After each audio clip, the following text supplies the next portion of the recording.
I've been thinking lately that I'm not sure I think knowledge is possible. If by Go on. Well, if by knowledge we take the standard philosophical definition of justified true belief.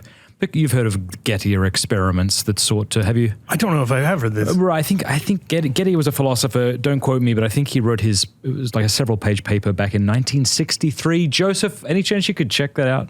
Fact check me there, I don't know. Anyway, the point is, okay, so what do we need for knowledge? Well, we need more than a belief. Yeah. Right, it has to be true. But we need more than true belief. If I say it's raining in Tokyo right now, and it just so happens to be raining in Tokyo, that's not knowledge. It's like it's a guess. It's a lucky guess. Yeah. So it needs to be justified in some way. Like I need to have some good reason to think that it's true. Anyway, Gettier put up these experiments, and then more people have come up with other ideas. I've heard the phrase justified true belief. Well, here's an example. I don't think Gettier, I'm looking at this clock over here, so I don't think this was Gettier's example, but if I look at that clock right now, and that clock says, 11:29, and I hold the belief now it's 11:29. Yeah. And then I find out that the clock's broken. Yeah. It's hard to see why that's not a justified true belief. It's certainly a justified belief. It's a justified belief that's true. Well, what makes because it's 11:29. It is actually 11:29. I see what you're saying. Yeah, that's the idea, right? I've heard of people doing that with their Zoom backgrounds. They take a background that is their actual backdrop and they use it as a fake background. Yeah. So someone thinks they're in their room. That's good. And they are in their room, but they're believing it on information that's actually... That's a Gettier experiment. Yeah. Right? That would be an idea of a Gettier example, right? And so, I don't know. I feel more comfort with the idea that to quote Hume, the wise man proportions his belief to the strength of the evidence, and that's all we've got. So I think I think a solution to sort of Cartesian certainty is phenomenal conservatism, which you've heard of, right? I have. And so I like to use the analogy of, okay, we're in Plato's cave. We got no idea what the hell's happening, and we want to get out of this cave somehow. And so I think of, Cartesian certainty as a sort of ladder that we seek to build, but upon which every rung must be 100% secure, or we will not take the next step. And, even when you read Descartes, you just, it's funny, it's funny how secure he thought his cogito was. Yeah. And then it's funny how quickly philosophers decided he was wrong to think that. Hume and Nietzsche, right, thought he was wrong. And so you get this bundle theory from Hume that we don't have any sense of self when we reflect upon it, no kind of immediate. All right. So that doesn't seem to work. And it kind of doesn't seem to work for the reasons that we're kind of laying out here. I think the problem becomes exacerbated in the day of the internet. But the idea of phenomenal conservatism, which I know you know, but for our viewers, is just the idea that if something appears to be the case, seems to be the case, then I have at least some justification for thinking that it is the case, and I'm within my epistemic rights to go on accepting that thing unless I have reason to the contrary. And the reason I think that this is a kind of a nice sort of antidote to what we could call Cartesian certainty is that it's just how every human being has always reasoned at all times. Yes, that's right. And it takes you a PhD perhaps, or a sort of a teenage melancholic to disrupt that and to think that isn't the way we think. So I think that's just perfectly reasonable. And I worry sometimes. I remember listening to a preacher once, and when I say preacher, he was a Catholic giving a talk, and he said, "Do you know that Christianity is true?" And he said, No. Do you know that you know that you, that kind of thing? Yeah.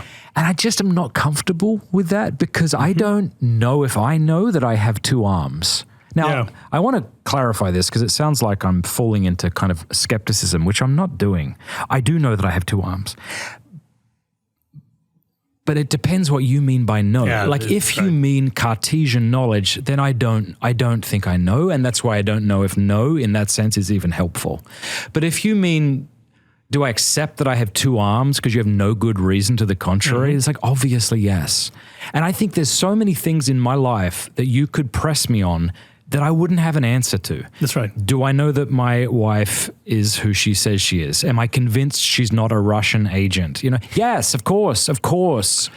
But then if you make the word no, or if you try to make the word no mean something other than we all think it means. Right. Okay, then yeah, at that point, I don't know. I don't know if my wife is who she is. I don't know I have two arms, and I don't know that Christianity is true.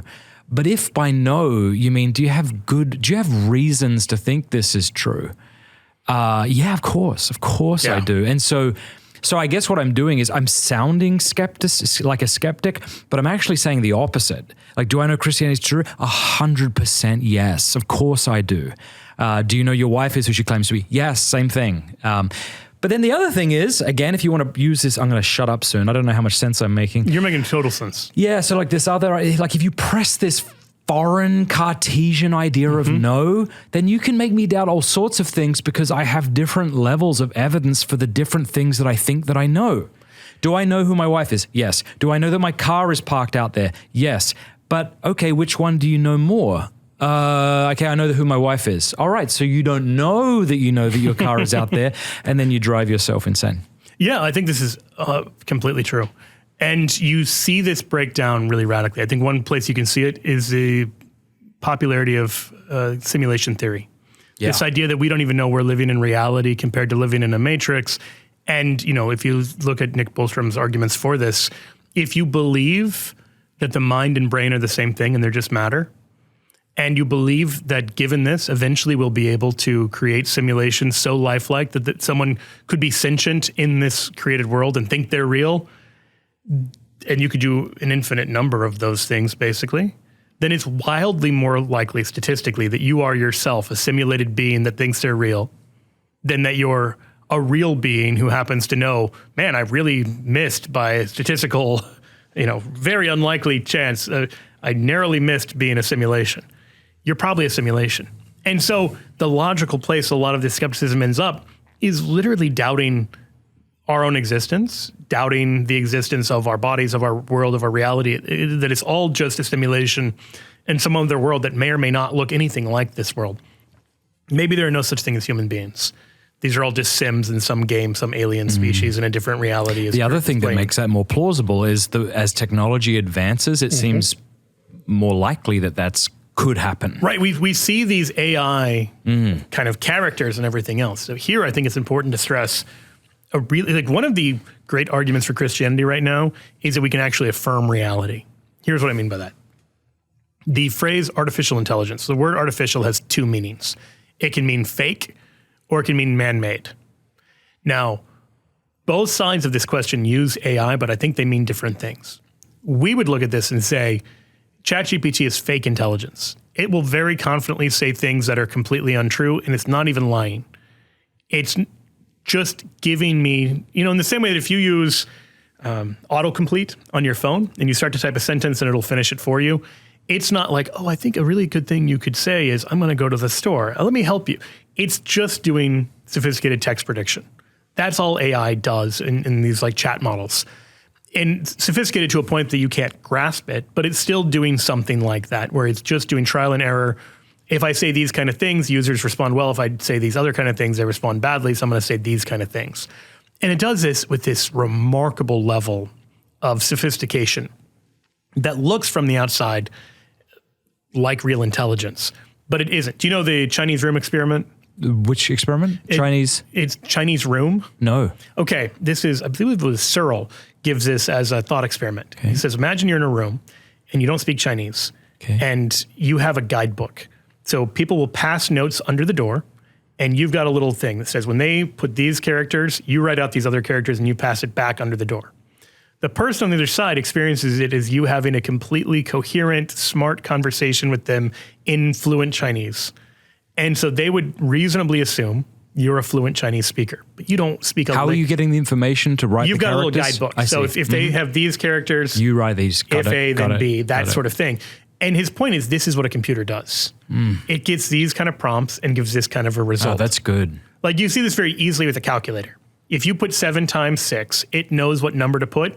It's not thinking about it beforehand. It's not like, I think it might be 43. Wait, no, 42. It doesn't do that at all because it's not actually doing anything like the human experience of cognition. It's a fake intelligence. But the most influential, wealthiest, powerful people on Earth believe that artificial intelligence is something that we can create man-made sentience.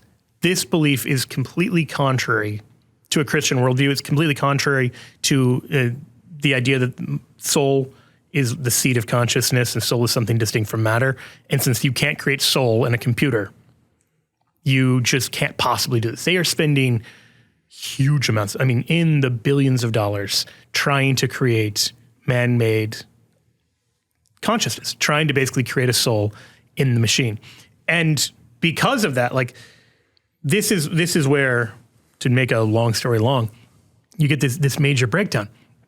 If you accept their view that eventually we'll be able to create sentience, then you basically have to accept that we probably live in a simulation. We probably are man-made, not actually real creatures. On the other hand, if you say that's not true, then you have to believe in something immaterial, something like a soul that isn't reducible to matter. I mean, you get the force of the argument, like, if we could create consciousness, eventually a sophisticated technological civilization would create consciousness. And if they did that, they could create it not just once, but billions and trillions and quadrillions of times, which means if there are trillions and trillions of people who think they're real but are actually not real people at all, and we have a world where we say there's like 8 billion people who really exist, we have to also at least caveat and say, well, statistically, it's way more likely we're in that trillions and think we're in the billions. Yes. So you began by saying the appeal of Christianity. the appeal of Christianity is this: you can live in reality. You can know you actually exist. Yeah. If you don't believe in the soul, if you don't believe in anything like that, then you're stuck in this situation where you have to say, I'm almost definitely not real. Mathematically, I'm almost definitely, I don't exist.